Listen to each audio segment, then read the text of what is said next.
Teman-teman saudara sekalian yang saya muliakan, beberapa hari menjelang, beberapa hari ke depan kita akan memasuki salah satu bulan di mana Allah Subhanahu wa taala menjadikan bulan tersebut sebagai musim panen bagi kita para hamba-hamba Allah Subhanahu wa taala. Bulan diskon ya bagi orang-orang yang selama ini tak mampu belanja banyak, tak mampu beribadah banyak. Pada bulan Ramadan ini merupakan bulan kita untuk mampu melakukan itu, sebab amal ibadah di bulan Ramadan ini adalah berlipat-lipat ganda di hadapan Allah Subhanahu wa taala, menjadi satu bulan yang penuh dengan kebaikan-kebaikan yang berlipat-lipat gandanya. 70 kali lipat, demikian kata Nabi Muhammad SAW. Itu masih yang aslinya, belum lagi dengan rahmat karunia Allah Subhanahu wa taala, Allah melipat-lipat gandakan lagi yang 70 itu hingga menjadi 700, bahkan 7.000. Teman-teman saudaraku sekalian yang saya muliakan, berlipat-lipat ganda yang luar biasa kelipatannya, bahkan terdapat di dalamnya satu malam yang beribadah pada malam tersebut, satu malam itu lebih baik daripada yang beribadah 1000 bulan. Bukan hanya 1000 kali lipat, akan tetapi 1000 bulan. Jadi 1000 dikali 30 lagi. Dan itu nyaris seumur hidup manusia, atau bahkan lebih dari seumur hidup manusia, sebab kalau dihitung menjadi 83 tahun lebih. Umur kita belum tentu sampai ke sana, akan tetapi beribadah satu hari di dalamnya itu menjadi berlipat ganda seperti kamu beribadah 83 tahun, teman-teman saudaraku sekalian. Luar biasa sekali karunia yang Allah Subhanahu wa taala bagikan di bulan Ramadan ini. Saya melihatnya seperti sebuah mall misalnya, atau pusat perbelanjaan yang harga barang-barangnya di situ itu mahal-mahal sekali.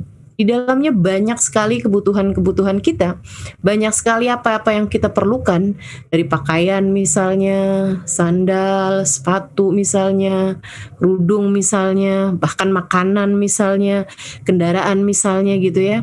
Akan tetapi kita setiap kali lewat di situ, kita hanya sekedar gigit jari aja. Wah, mana mungkin saya bisa mendapatkan itu semuanya gitu. Akan tapi datang satu hari misalnya di mana pada hari tersebut itu barang-barang di situ diskon 1000 diskon, 1000 kali lipat misalnya begitu ya. Yang biasanya dijual dalam misalnya dalam uang Indonesia misalnya gitu ya, dalam 700.000 misalnya menjadi hanya 700 perak misalnya gitu ya, 700 rupiah gitu. Nah itu kan menjadi suatu hal yang pasti akan sangat kita kejar sekali, dalam artian misalnya yang biasa harganya $700 gitu ya, menjadi hanya $1 saja. Yang biasanya $1000 menjadi hanya $1 saja gitu. Nah tentu kita orang-orang yang tidak mampu untuk membelinya pada waktu-waktu yang lain, tentu kita akan ngantri, kita akan rela mengantri di depan tempat tersebut, rela untuk berdiri lama menunggu pintu tersebut terbuka, dan akan berdiri juga untuk mengambil barang tersebut, dan akan berebutan untuk bisa mendapatkan barang-barang yang terdapat di sana. Demikian kiranya kurang lebihnya apa yang terjadi di bulan Ramadan bagi para hamba-hamba Allah Subhanahu wa taala. Teman-teman saudaraku sekalian yang saya muliakan, karena memang Ramadan ini untuk kita. Ramadan ini adalah tanda cinta Allah Subhanahu wa taala untuk kita. Kita, teman-teman saudaraku sekalian, yang pada hari-hari biasa begitu malas untuk beribadah, begitu perhitungan untuk beribadah pada Allah Subhanahu wa taala, kita bukan para wali-walinya Allah Subhanahu wa taala, yang seperti misalnya Sayyidah Rabi'ah Al-Adawiyah, setiap malamnya memiliki 1000 rakaat. Tentu saja kita putus asa dari melakukan hal yang seperti itu, gitu kan ya. Kita bukan seperti misalnya Al-Imam Al-Syafi'i alaihi ridwanullah yang membaca Al-Quran sehari hatam, begitu ya. Imam Asy-Syafi'i dikabarkan menghatamkan Al-Quran sehari sekali, dan di bulan Ramadan beliau menghatamkan 60 kali hataman Al-Quran. Jadi sebenarnya bulan Ramadan ini bukan untuk para aulia-aulianya Allah Subhanahu wa taala. Mereka di luar Ramadan pun telah mampu beribadah dengan ibadah-ibadah besar. Akan tetapi Ramadan ini adalah tanda cinta Allah Subhanahu wa taala untuk kita, para hamba-hamba Allah Subhanahu wa taala yang malas-malas ini. Dengan dilipat-lipat gandakannya amal ibadah pada bulan tersebut, diharapkan dengan cara itu para hamba-hamba Allah yang malas-malas macam kita ini akan menjadi hamba Allah yang pantas untuk sekurangnya berada di belakang mereka, para hamba-hamba tercinta di sisi Allah, para wali-wali Allah Subhanahu wa taala kelak di hari akhirat nanti. Maka teman-teman saudara sekalian saya muliakan, bulan Ramadan adalah bulan cinta Allah Subhanahu wa taala kepada kita. Mudah-mudahan kita bisa memaknainya dengan cara yang baik insyaallah. Amin ya rabbal alamin. Saudara sekalian yang saya muliakan, Allah ketika menceritakan bulan suci Ramadan, kata Allah Subhanahu wa taala, A'udzu billahi minasyaitonir rajim. Ya ayyuhalladzina amanu kutiba alaikumusiyam kama kutiba 'alal ladzina min qablikum la'allakum tattaqun. Ya ayyuhalladzina amanu. Yang pertama, Allah Subhanahu wa taala mengatakan bahwa wahai orang-orang yang beriman. Tidak semua perintah Allah Subhanahu wa taala Allah tujukan kepada orang-orang yang beriman. Banyak juga perintah-perintah Allah Subhanahu wa taala yang Allah tujukan kepada segenap manusia, ya ayyuhan nas. Gitu ya. Tapi untuk yang kali ini Allah Subhanahu wa taala mengatakan ya ayyuhalladzina amanu. Karena puasa ini memang telah naik tingkatannya. Tak semua manusia mampu mengerjakan puasa ini. Hanya orang-orang yang hatinya telah penuh dengan keimanan yang akan mampu melakukannya. Ya ayyuhalladzina amanu, wahai orang-orang yang beriman. Jadi yang tidak beriman tidak hai ya, tidak disapa oleh Allah Subhanahu wa taala dengan sapaan ini gitu. Karena memang perintah ini hanya ditujukan oleh Allah Subhanahu wa taala kepada kita, orang-orang yang telah beriman kepada Allah, meyakini adanya hari akhir dan beriman kepada baginda Nabi besar Muhammad sallallahu alaihi wasallam. Ya ayyuhalladzina amanu kutiba alaikumusiyam kama kutiba 'alal ladzina min qablikum la'allakum tattaqun. Kata Allah, wahai orang-orang yang beriman, kutiba 'alaikumusiyam, telah diwajibkan atas kalian berpuasa. Diwajibkan, dituliskan, ditetapkan atas kalian berpuasa. Kama kutiba 'alal ladzina min qablikum, sebagaimana telah diwajibkan kepada umat sebelum kalian untuk berpuasa juga gitu. Dari sini kita juga tahu bahwasanya ibadah puasa ini adalah ibadah lama, syariah qadimah. Salah satu dari jenis syariat yang dari masa-masa dulu gitu. Bahkan dalam sebuah hadis dikatakan bahwa tidak ada satu nabi melainkan semuanya ada kewajiban untuk berpuasa. Meskipun tentu saja puasanya bisa berbeda-beda setiap zaman, setiap situasi, setiap syariat, itu bisa berbeda-beda sesuai dengan zamannya masing-masing. Nah, zaman Nabi Muhammad alaihissalam syariatnya sesuai hingga zaman akhir. Puasa selama 1 bulan, selama bulan Ramadan, ini adalah merupakan ibadah yang standar, yang diharapkan tidak akan berbahaya bagi badan manusia, dan bahkan malah justru akan sangat berguna bagi badan manusia, sebagaimana disampaikan Nabi Muhammad SAW, sumu tasihhu, berpuasalah kalian, maka kalian akan menjadi sehat. Saudaraku sekalian yang saya muliakan, jadi kewajiban syariat ini memang telah diwajibkan juga pada umat-umat yang terdahulu. Maksudnya semua umat yang terdahulu, dari umat zamannya Nabi Adam misalnya, yang umatnya semuanya adalah anak cucu beliau, hingga kemudian di zamannya Nabi Nuh, di zamannya Nabi Ibrahim, zamannya Nabi Musa, sampai kepada zamannya Nabi Zakaria, Nabi Yahya, sampai kepada zamannya Nabi Isa alaihissalam. Semua dari para nabi-nabi ini pun juga mendapatkan kewajiban berpuasa sesuai dengan zaman mereka masing-masing, sesuai dengan umat mereka masing-masing. Nah, kenapa semua nabi-nabi juga mendapatkan syariat berpuasa? Karena memang puasa itu adalah jenis ibadah tarkiyah. Ibadah itu ada 2 teman-teman. Ada ibadah fi'liyah, ada ibadah tarkiyah. Ibadah fi'liyah adalah ibadah yang kelihatan gerakannya atau yang kelihatan bacaannya gitu. Ada sesuatunya yang kelihatan gitu. Jadi kalau di foto tuh kelihatan gitu dia lagi ngapain. Misalnya kayak foto orang sholat. Nah, kita udah bisa bayangin gitu kan. Kemudian foto orang sedekah. Kita juga bisa bayangin seperti apa fotonya, gambarnya gitu kan. Kemudian misalnya gambar orang sedang membaca Al-Quran. Nah, kita juga kelihatan gitu kan. Atau suara orang sedang membaca Al-Quran. Nah, itu terlihat. Apalagi foto orang sedang berhaji. gitu kan ya. Nah, itu tentu saja kelihatan gitu. Ada ibadah itu yang memang terlihat secara gambarannya, secara jelas gitu. Nah, di puasa itu bukan jenis ibadah yang fi'liyah semacam itu, dia adalah jenis ibadah tarkiyah. Jenis ibadah tarkiyah. Karenanya, nah tuh saya dengar ceritanya, ada seorang guru meminta anak-anak murid kelas dasar ya, untuk menyerahkan gambar dia sedang beribadah gitu. Semuanya kemudian menyerahkan gambar-gambar yang jelas gitu. Ada yang lagi sholat, ada yang lagi baca Quran, ada yang sedang bersedekah gitu kan. Kemudian ada seorang menyerahkan gambarnya dia sedang tidur. Gurunya bilang, ini nggak sedang ibadah nih. Dia bilang, Bu, saya lagi tidurnya itu lagi puasa gitu ya. Nah, itu jadi kelihatan kan bahwa memang ibadah puasa itu tidak terlihat. Ketika kita sedang bersama-sama juga nggak kelihatan yang mana yang sedang berpuasa gitu. Karenanya ibadah puasa ini juga merupakan salah satu ibadah yang paling disukai Allah Subhanahu wa taala karena lebih mudah ikhlasnya. Karena nggak kelihatan, makanya dia lebih mudah ikhlasnya teman-teman saudara sekalian. Sementara ibadah yang lain kan karena terlihat sehingga lebih mudah membuat orang riya, lebih mudah membuat orang pamer gitu ya. Apalagi ibadah haji yang ketika pulang jadi ada gelar haji di depan namanya gitu kan. Ada gelar hajah di depan namanya sehingga jadi lebih memungkinkan orang untuk pamer dengan ibadahnya tersebut gitu. Meskipun menurut saya penggunaan gelar haji atau hajah bagi orang yang sudah haji itu tidak tepat ya. Sebab gelar al-hajj itu artinya adalah orang yang sedang mengerjakan ibadah haji. Kalau dia udah pulang kan dia udah nggak haji lagi gitu. Sama aja kayak orang lagi sholat itu al-musolli gitu kan, orang yang sedang sholat. Udah dia selesai sholat kan udah nggak lagi disebut al-musolli gitu. Maka teman-teman saudara sekalian, kembali kepada apa yang tadi saya sampaikan bahwa ibadah-ibadah yang lain itu masih memungkinkan untuk adanya pamer atau riya atau sum'ah ya. Perbedaan riya dengan sum'ah, riya itu ingin dilihat orang, kalau sum'ah ingin didengar orang.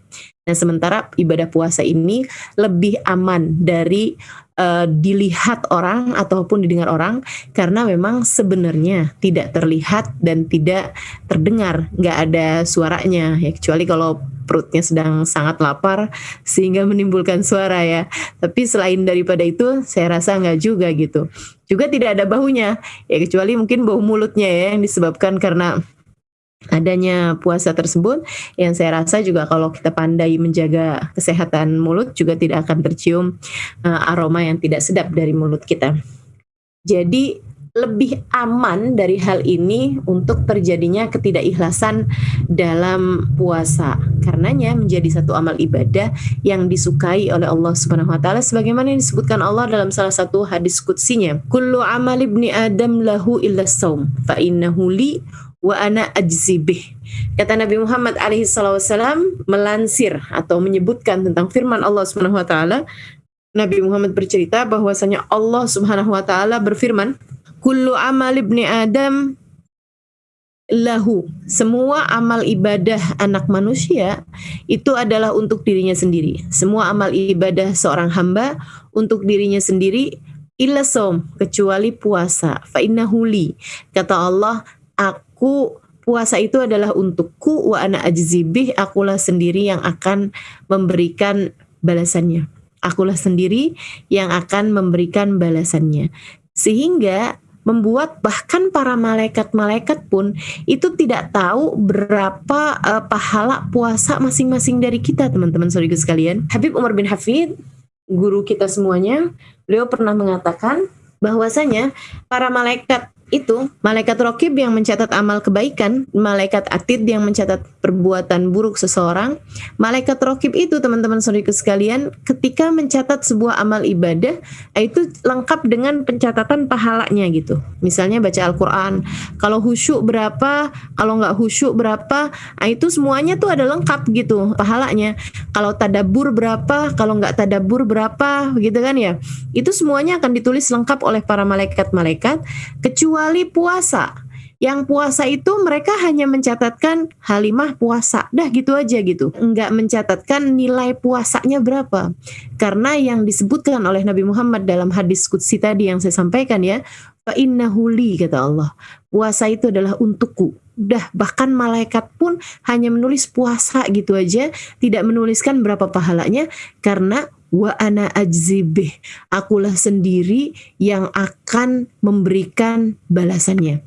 Aku sendiri yang akan menjadi hakim, berapa yang aku putuskan nilai pahalanya nih, layaknya dihargai berapa nih puasanya nih.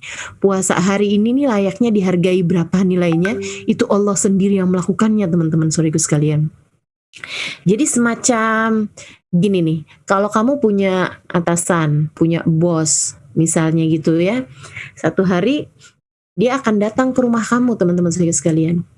Kemudian dia udah kasih tahu gitu, bahwa saya ingin kamu membuatkan untuk saya donat, misalnya gitu. Hari itu tentu saja tidak hanya donat yang kamu buat, kamu juga buat ada nasi, kamu juga buat ada kerupuk, kamu juga buat ada keripik juga, kamu akan suguhkan telur misalnya, kamu akan suguhkan kue-kue yang lain-lain juga, kamu akan suguhkan buah, salad, dan lain sebagainya, kamu akan suguhkan aneka ragam minuman untuk memuliakan bos kamu ini, atau majikan kamu ini ya, orang yang sangat-sangat kamu hormati ini gitu, atasan kamu ini. Nah teman-teman saudara sekalian, dia karena memang sudah bilang bahwasanya dia paling suka donat misalnya, ketika sampai di rumah kamu tersebut, dia hanya mengambil donatnya, kemudian mengatakan kepada semua orang-orang yang dia bawa serta juga dalam rombongan, kalian boleh makan yang lain, aku hanya akan mengambil donatnya. Nah kalau kamu udah tahu kebiasaan dia hanya mengambil donat, tentu kamu akan membuat donat di kunjungan yang lainnya, kunjungan dia yang lainnya akan membuatnya sebaik-baik donat, teman-teman. Kamu mungkin akan berbuat apapun untuk bisa membuat satu donat yang paling enak gitu kan, yang paling menyenangkan yang bisa kamu buat gitu, yang paling lezat lah, seperti itu. Demikian pula dengan Allah Subhanahu wa taala, ketika Allah Subhanahu wa taala mengatakan illa shaum fa innahu li wa ana ajzi bih. Semua amal ibadah manusia untuk dia sendiri kecuali puasa. Puasa mereka untukku, akulah sendiri yang akan memberikan balasannya. Jadi dari semua amal ibadah kita nih teman-teman saudaraku sekalian, yang akan diambil oleh Allah Subhanahu wa taala dari ibadah kita adalah puasa kita. Adalah puasa kita, wa ana ajzibih, Allah sendiri yang akan memberikan penilaiannya, Allah sendiri yang akan menjadi jurinya, Allah Subhanahu wa taala sendiri yang akan menjadi hakimnya, Allah yang akan memutuskan mana yang diterima, mana yang ditolak.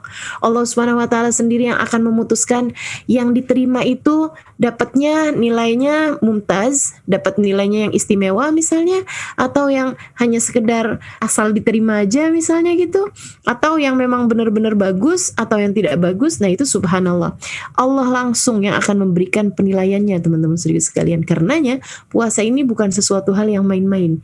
Kita harus sambut puasa ini dengan penuh cinta, karena ini adalah hubungan langsung antara kita dengan Allah Subhanahu wa taala. Ramadan kita, mari kita sambut dengan penuh sukacita, dengan penuh rasa cinta kepada Allah Subhanahu wa taala, karena Allah sendirilah yang akan menilai puasa kita, teman-teman, yang akan menilai Ramadan kita, teman-teman. Semoga Allah Subhanahu wa taala menjadikan kita hamba-hambanya yang salehah, yang layak untuk diterima di sisi Allah Subhanahu wa taala, dan menjadikan kita layak untuk mendapatkan semua, berhak untuk mendapatkan semua yang dijanjikan oleh Allah Subhanahu wa taala pada bulan suci Ramadan. Insyaallah. Amin ya rabbal alamin. Kata Allah Subhanahu wa taala, ya ayyuhalladzina amanu kutiba alaikumusiyam kama kutiba alal ladzina min qablikum. Kemudian la'allakum tattaqun. Teman-teman saudaraku sekalian, kalau kita benar menjalankan puasa kita, maka predikat tattaqun, predikat kalian akan menjadi hamba Allah yang bertakwa.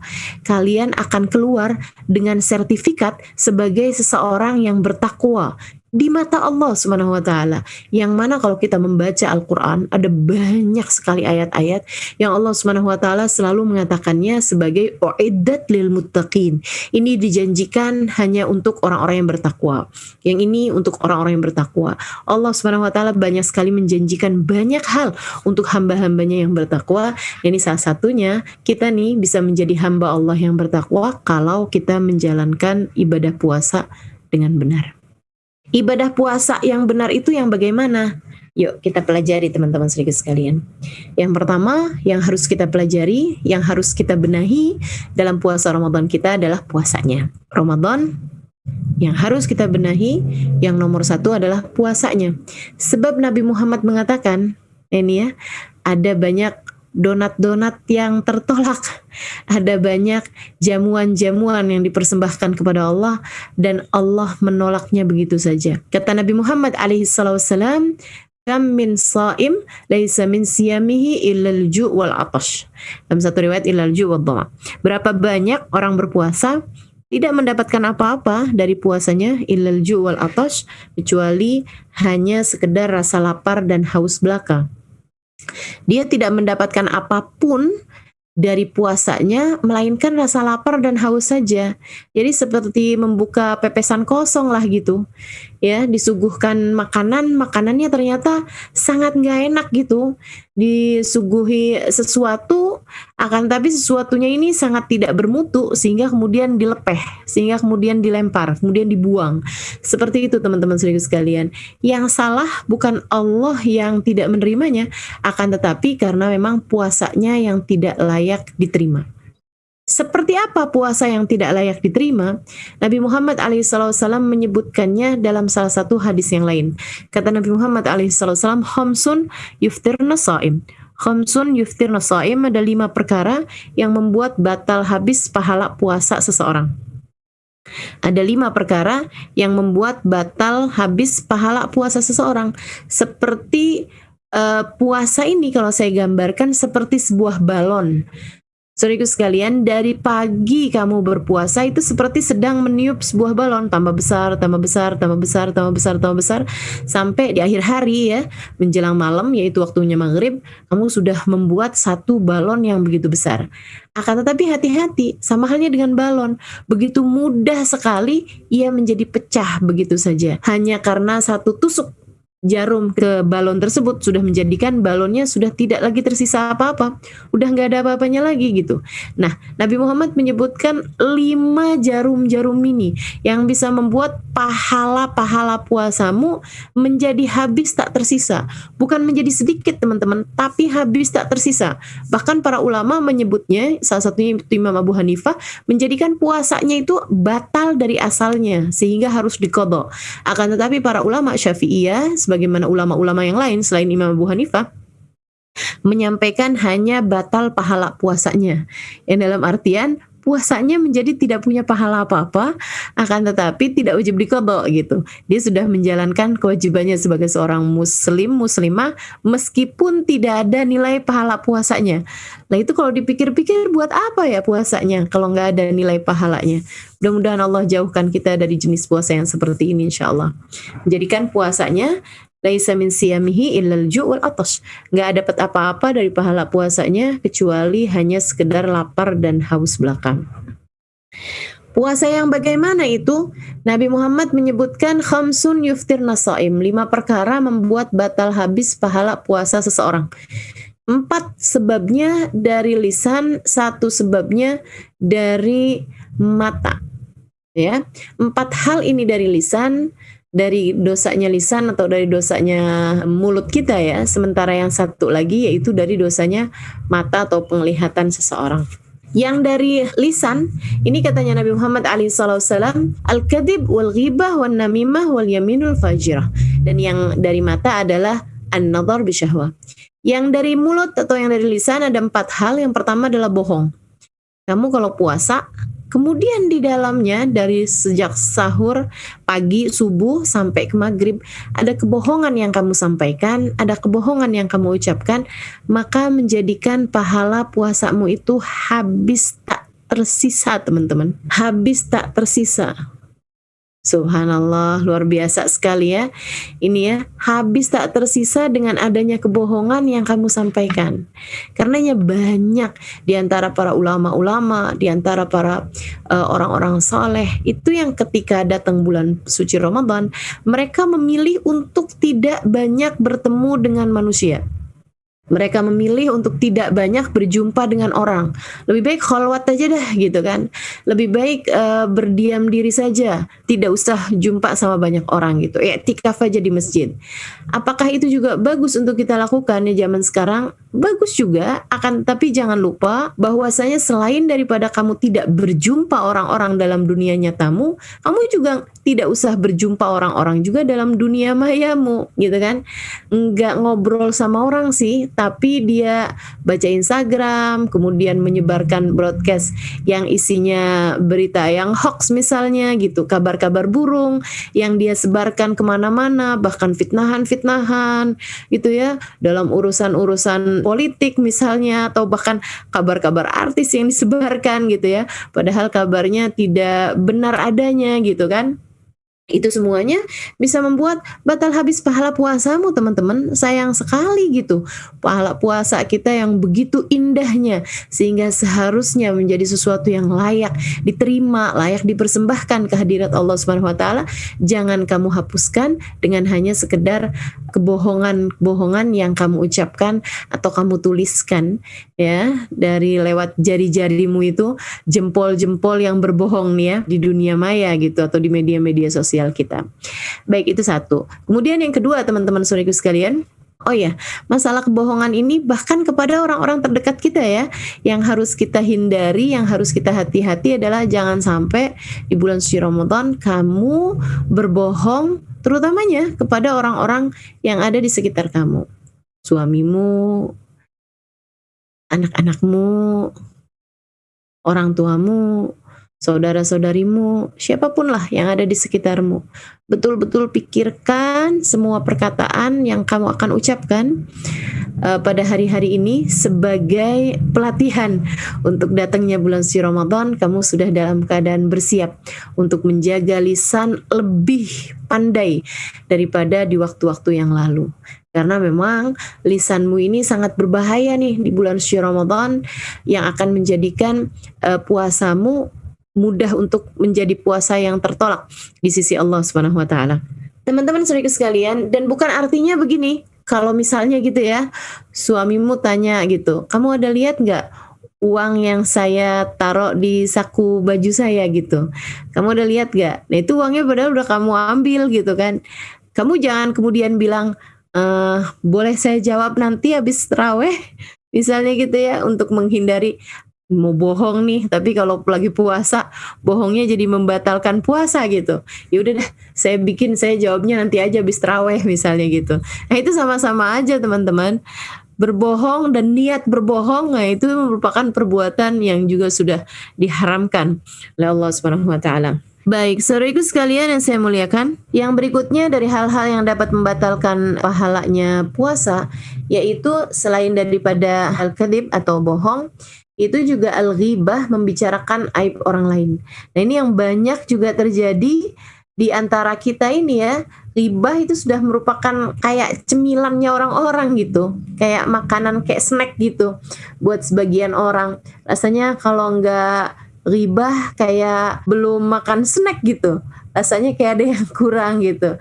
Nah, itu juga yang harus kita latih nih dalam hari-hari ini, lisan kita nggak menjadi lisan yang mudah berghibah, baik secara langsung ataupun ghibah di media sosial kita ya, atau berghibah di misalnya di grup-grup WhatsApp dan lain sebagainya gitu. Karena ternyata ghibah ini ada sesuatu hal yang dapat membatalkan habis pahala puasa kita. Dan itu pernah ditunjukkan di masa hidupnya baginda kita Nabi besar Muhammad alaihissalam dalam sebuah kisah yang diriwayatkan dalam sebuah hadis, dan saya berulang kali mendengarnya dari guru saya Al Habib Umar bin Hafid mengenai kisah ini. Katanya Nabi Muhammad alaihissalam, kata beliau, Nabi Muhammad pernah memerintahkan para sahabatnya untuk berpuasa dan tidak memperbolehkan mereka berbuka kecuali dengan izin beliau. Maka pada saat datang waktunya maghrib, jelang maghrib, para sahabat-sahabat mengantri ya, atau dalam bahasa Arab tobur gitu ya, untuk bisa mendapatkan izin berbuka dari Nabi kita Muhammad alaihissalam. Mereka berurutan, bergantian mengatakan kepada Nabi. Nabi berdiri di depan pintu rumah beliau dan para sahabat mengantri untuk mengatakan kepada Nabi Muhammad, Rasul, apakah saya dan keluarga boleh berbuka? Nabi Muhammad mengatakan silahkan. Rasulullah, apakah saya boleh berbuka? Iya, silahkan. Rasul, saya mau berbuka, silahkan. Saya dan semua keluarga boleh berbuka, Rasul, silahkan. Semuanya mendapatkan izin kecuali ada 2 orang perempuan ya. Ada 2 orang perempuan yang tidak mendapatkan izin Nabi Muhammad SAW untuk berbuka gitu. Sampai semua orang sudah pulang ke rumahnya dan semuanya sudah berbuka, 2 orang ini aja yang masih berada di depan pintu rumah Nabi Muhammad SAW karena mereka belum mendapatkan izin untuk berbuka. Mereka kemudian mau masuk juga enggak enak gitu, mau ngomong langsung Nabi masuk ke dalam rumah gitu, mereka juga beradab. Jadi mereka hanya nunggu aja sampai ada seorang laki-laki yang mereka berdua lihat mau masuk ke dalam rumah, mereka pun bilang gitu, tolong dong sampaikan kepada Nabi kami ini boleh berbuka apa enggak gitu. Yang lain-lain udah pada buka semua nih, kami tinggal berdua aja. Kami sudah sangat kelaparan sekarang ini gitu.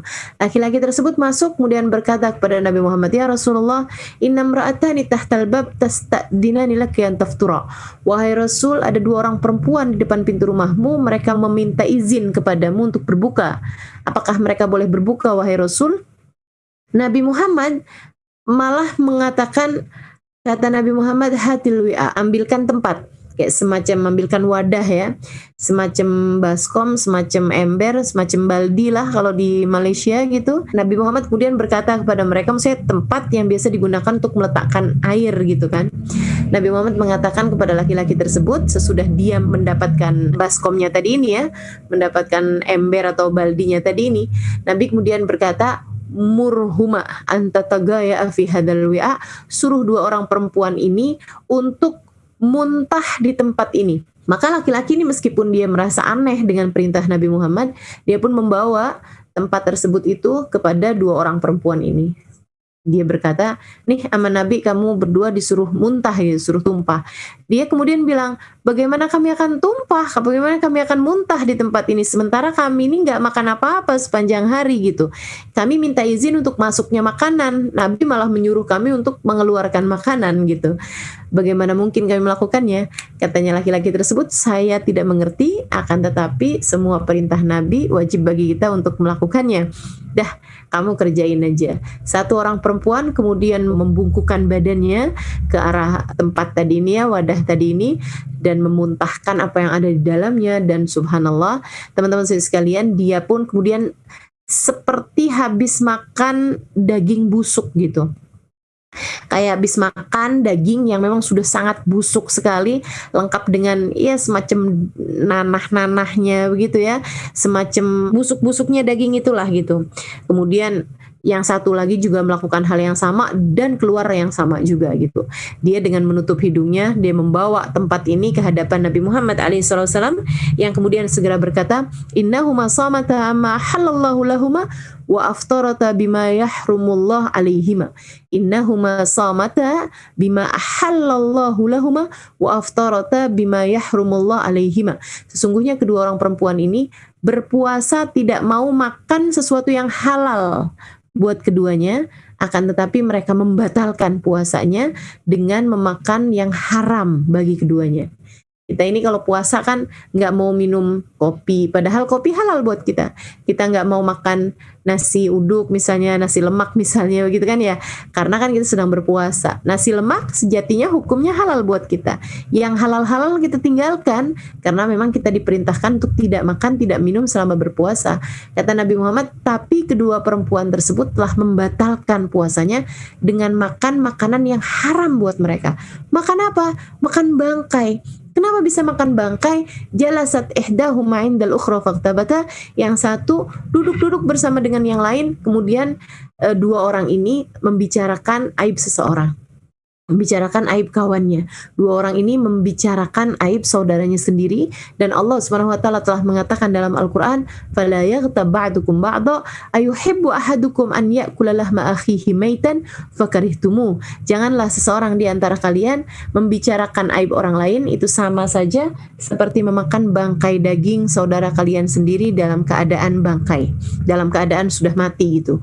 Seperti memakan daging saudaranya sendiri dalam keadaan sudah mati, sudah bangkai gitu. Nah, teman-teman saudaraku sekalian yang saya muliakan, memakan bangkai daging saudaranya sendiri. Nah itu kan makan manusia itu seger aja nggak boleh gitu, apalagi jadi bangkai gitu kan ya. Tentu saja ini adalah suatu hal yang sangat-sangat diharamkan. Jadi Nabi Muhammad menyebutkan jenis-jenis kanibalisme nih ya, di mana orang yang membicarakan aib orang lain sedang melakukan salah satu bentuk dari kanibalisme kecil gitu, dari memakan bangkai saudaranya sendiri. Naudzubillah min dzalik. Mudah-mudahan Allah Subhanahu wa taala menjadikan kita selamat dari bahayanya ghibah dan kita bisa menghindarinya selama bulan suci Ramadan. Insya Allah, mudah-mudahan Allah jaga kita, Allah menangkan kita menghadapi hawa nafsu dan hawa nafsu kita selama bulan suci Ramadan, dengan cara kita tidak melakukan apa yang diharamkan oleh Allah Subhanahu wa taala, terutamanya yang dapat membatalkan pahala puasa kita. Amin ya rabbal alamin. Dan ghibah ini teman-teman sekalian adalah dzikra akhakal muslim bima yakrah lau sami'ah. Menyebutkan sesuatu hal tentang orang lain, tentang saudara kita sama muslim ya. Sesuatunya tersebut itu kalau dia dengar dia nggak suka gitu. Kalau dia dengar dia nggak suka. Termasuk membicarakan anaknya yang masih kecil, termasuk membicarakan karyanya, misalnya gitu ya. Ustazah Halimah nih bikin buku apaan sih, nggak bermutu, sampah, misalnya begitu ya. Nah kalau kamu lakukan itu di bulan Ramadan gitu, saya kalau saja mendengar ucapanmu tersebut, saya tentu tidak akan suka gitu ya. Karenanya membicarakan seseorang itu tidak hanya membicarakan fisiknya aja gitu, bahkan membicarakan karyanya, membicarakan anaknya, membicarakan suaminya misalnya gitu ya, ataupun membicarakan sesuatu hal yang terkait sama orang tersebut walaupun benar. Nah itu termasuknya adalah bagian dari ghibah. Misalnya membicarakan masakan orang tersebut gitu ya. Ya kalau orangnya dengar dia akan tersinggung gitu. Dia tidak akan suka. Nah, itu juga adalah merupakan salah satu bentuk ghibah gitu ya. Yang mudah-mudahan Allah Subhanahu wa taala menghindarkan kita darinya insyaallah. Amin ya rabbal alamin. Bukan artinya kalau ada seseorang mengajakmu berghibah di waktu siang, kamu kemudian bilang, "Tar aja ya, sepulang kita taraweh gimana nih?" Ah itu juga sama aja. Ghibah, niat berghibah begitu ya. Kita pending sampai dengan habis buka puasa. Sama-sama aja teman-teman sekalian, suatu hal yang selayaknya kita hindari. Kemudian yang ketiganya, kata Nabi Muhammad SAW, salah satu yang membatalkan pahalanya puasa adalah namimah. Namimah itu apa? Memindahkan omongan atau menyebutkan sesuatu hal yang tidak baik kepada seseorang, atau memindahkan omongan seseorang kepada orang lainnya lagi untuk membuat mereka saling benci. Dan ini yang banyak terjadi di kalangan rumah tangga ya. Misalnya kayak seorang istri yang menjelek-jelekan suaminya di hadapan ibu mertuanya, misalnya gitu kan. Dia tuh anak mamah tuh sukaannya begini untuk membuat mamahnya tersebut jadi kayak gimana gitu sama anaknya dia sendiri gitu kan. Atau misalnya kamu menyebutkan tentang suamimu di hadapan ibumu atau orang tuamu yang membuat orang tua kamu juga jadi nggak suka sama dia gitu. Itu jauh lebih berbahaya lagi ya. Sampai-sampai saya pernah dengar bahwa kalau kamu ada masalah sama suamimu, lebih baik tuh jangan ceritakan kepada keluargamu, terutama jangan ceritakan kepada orang tuamu. Ini lepas dari bukan hanya Ramadan ya, apalagi kalau itu kamu lakukan di bulan Ramadan gitu. Tapi bahkan di luar bulan Ramadan sekalipun, seharusnya kita menjaga teman-teman, jangan sampai orang tua kita atau orang-orang yang kita sayangi mengetahui aibnya suami kita. Kadang-kadang istri tersebut sudah baikan hubungannya sama suaminya, tapi keluarganya masih belum. Ibu bapaknya masih sakit hati gitu, anaknya dibegitukan, atau saudara-saudaranya masih sakit hati gitu kan, karena adiknya atau kakaknya dibegitukan oleh suaminya gitu misalnya, padahal dia sama suaminya udah baik-baikan gitu. Itu juga yang harus kita hindari dalam kehidupan kita, sebab bagaimanapun kita harus tahu bahwa kita hidup di dunia ini bukan hanya untuk dunia kan gitu. Ada masa kehidupan panjang sesudahnya di hari akhirat nanti yang semua kebaikan ataupun keburukan di sana bergantung dari bagaimana kita menjalani kehidupan kita di dunia sekarang ini. Maka harus lebih hati-hatilah kalau mau berbuat apapun, kalau mau ngomong apapun, mudah-mudahan Allah jaga lisan-lisan kita semua insyaallah. Dan yang keempatnya atau yang terakhir dari bahayanya lisan ya yang dapat membatalkan pahala puasa adalah al-yaminul fajirah, sumpah palsu. Ya, bersumpah tapi dengan sumpah yang palsu gitu. Wallahi billahi gitu kan, padahal dia tidak melakukannya, atau wallahi billahi saya tidak melakukan itu padahal dia melakukannya gitu. Nah, ini sumpah palsu yang seperti ini, atau menjanji-janjikan gitu ya. Demi Allah kalau kamu puasanya penuh nak sampai dengan akhir bulan, nanti mama akan belikan kamu sepeda motor misalnya gitu ya. Nah, padahal kamu dalam hati juga udah tahu kalau kamu nggak akan beliin itu gitu misalnya. Nah, itu juga merupakan sumpah palsu yang al-ghamush. Nabi Muhammad SAW menyebutnya sebagai sesuatu hal yang bisa menjerumuskan, yang bisa menenggelamkan seseorang ke dalam murka Allah Subhanahu wa taala. Na'udzubillah min dzalik. Kemudian yang satu yang disebutkan Nabi sebagai yang dapat membatalkan pahalanya puasa, yaitu bahayanya mata, yaitu an-nadhar bi syahwah, melihat dengan syahwat. Nah, melihat dengan syahwat itu baik secara langsung dengan, ya orang nyebutnya sekarang cuci mata, padahal itu sebenarnya mengotori mata ya. Cuci mata, saya mau pergi ke mall misalnya gitu ya, lihat-lihat yang lucu-lucu. Kalau yang kamu maksud dengan lihat yang lucu-lucu adalah tas misalnya gitu, atau apalah gitu kan, itu suatu hal yang lain. Tapi kalau yang kamu maksudkan adalah memandang laki-laki yang bukan mahrammu dengan pandangan rasa suka gitu, nah itu yang dapat membuat pahala puasamu jadi habis, baik itu secara langsung seperti yang tadi saya ceritakan, ataupun secara tidak langsung seperti di zaman sekarang ini ya, melihat di layar televisi misalnya, atau di layar komputer, di layar handphone dan seterusnya gitu. Itu semuanya, ataupun di majalah misalnya, atau di buku dan seterusnya. Nah, itu juga merupakan hal-hal yang dapat membatalkan pahala puasa kita, bahkan kepada yang halal. Bahkan kepada yang halal, memandang dengan syahwat bahkan kepada yang halal. Siapa yang halal dipandang dengan syahwat? Yaitu suami terhadap istrinya atau istri terhadap suaminya. Halal boleh dilakukan, tapi di bulan Ramadan tidak diperkenankan. Jangan memandang kepada yang halal sekalipun dengan pandangan syahwat gitu. Hindarkan hal yang seperti itu untuk menjadikan puasa kita betul-betul menjadi puasa yang layak, menjadi hubungan antara kita dengan Allah Subhanahu wa ta'ala. Karena memang juga saya semacam kurang setuju ya dengan maraknya orang-orang yang nikah jelang-jelang puasa gitu. Nah, bukan berarti nggak setuju bagaimana gitu, cuman dia harus lebih mampu menjaga puasanya sih, karena kan jadi lebih berat aja gitu. Awal-awal puasa kan biasanya tegangannya itu lebih tinggi gitu ya, atau kalau ibarat listrik itu tekanan listriknya itu kan lebih tinggi tuh, voltasenya gitu ya, lebih tinggi dibandingkan dengan yang sudah menikah cukup lama gitu. Nah, mudah-mudahan para pengantin-pengantin baru kita lebih mampu menjaga keharmonisan rumah tangganya insya Allah, meskipun menikah sebelum Ramadan gitu, jelang-jelang Ramadan. Nah, itu bisa menggantinya dengan waktu malam, boleh-boleh aja sih, yang penting siangnya itu harus benar-benar terjaga gitu.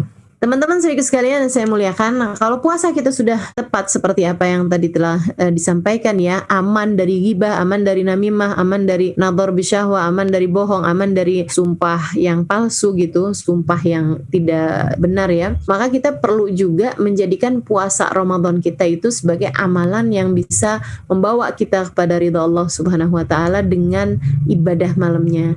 Kita jaga tarawih kita, jangan tinggalkan tarawih teman-teman, karena selalu saja pahala puasa dan juga karunia-karunia lain yang Allah Subhanahu wa taala bagi-bagikan pada bulan Ramadan, dari rahmatnya, dari ampunannya, dari itqun minan nar, pembebasan dari api neraka, dari bergugurannya dosa-dosa, dari ijabah doa, dari karunia-karunia beragam yang Allah Subhanahu wa taala janjikan, kenaikan kelasmu di surga Allah Subhanahu wa taala, dan kenaikan nilaimu di mata Allah, kenaikan hubunganmu dengan Allah Subhanahu wa taala. Semuanya itu dijanjikan selalu saja antara siam dan qiyam.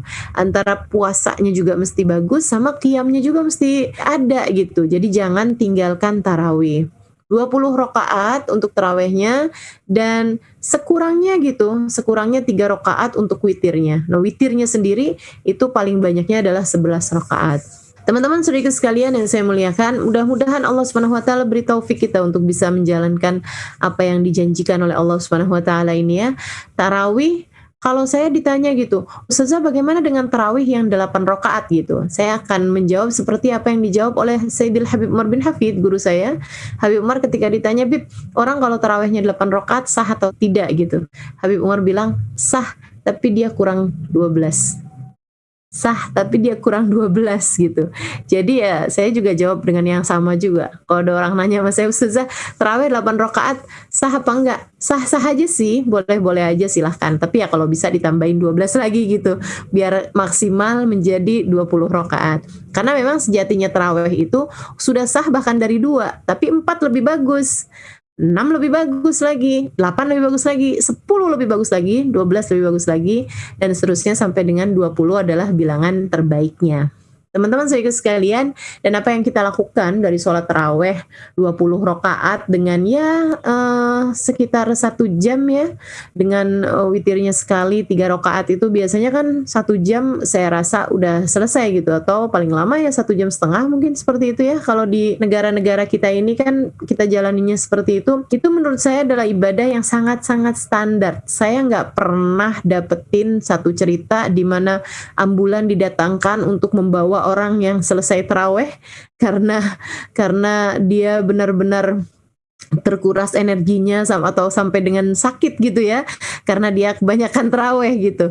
Jadi saya rasa itu adalah merupakan ibadah yang standar saja, yang sebaiknya jangan dikurang-kurangin lagi lah dari itu gitu. Jangan juga terlalu cepat ya tarawehnya, nikmati sebagai satu ibadahmu yang memang kamu persembahkan hari-harimu itu di bulan Ramadan untuk Allah SWT insya Allah. Kemudian selain daripada itu juga memperbanyak membaca Al-Quran, kemudian memperbanyak bersedekah. Dan afdolnya sedekah pada waktu bulan Ramadan itu adalah dengan memberikan bukaan puasa, tentu saja bagi yang berpuasa ya, memberikan bukaan puasa bagi orang-orang yang tidak mampu untuk berbuka puasa gitu, atau bahkan mengundang buka puasa kepada orang-orang lain, memberikan bukaan puasa ya kepada orang-orang lain gitu.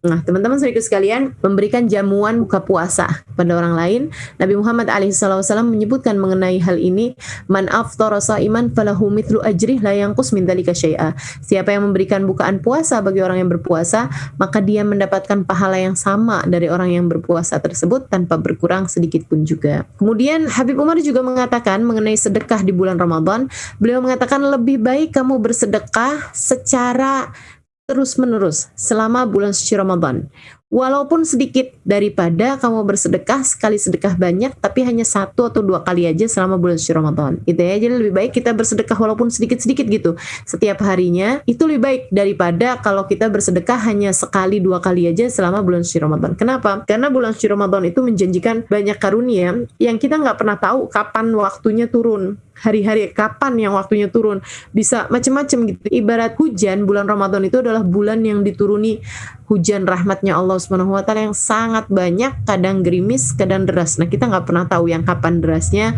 kapan banyaknya gitu. Hujan-hujan rahmat tersebut, karenanya lebih baik kita berderma atau bersedekah dari waktu yang ke waktu gitu. Setiap hari kalau bisa kita usahakan ada sedekahnya walaupun sedikit gitu. Salah satu dari ibadah lain selama bulan suci Ramadan adalah i'tikaf. Salah satu ibadah yang lain pula di bulan Ramadan adalah memperbanyak membaca Al-Quran. Dan ibadah yang lain pula di bulan Ramadan, jangan meninggalkan sahur walaupun kita kuat puasa tanpa sahur. Kemudian selain daripada itu adalah memperbanyak zikir.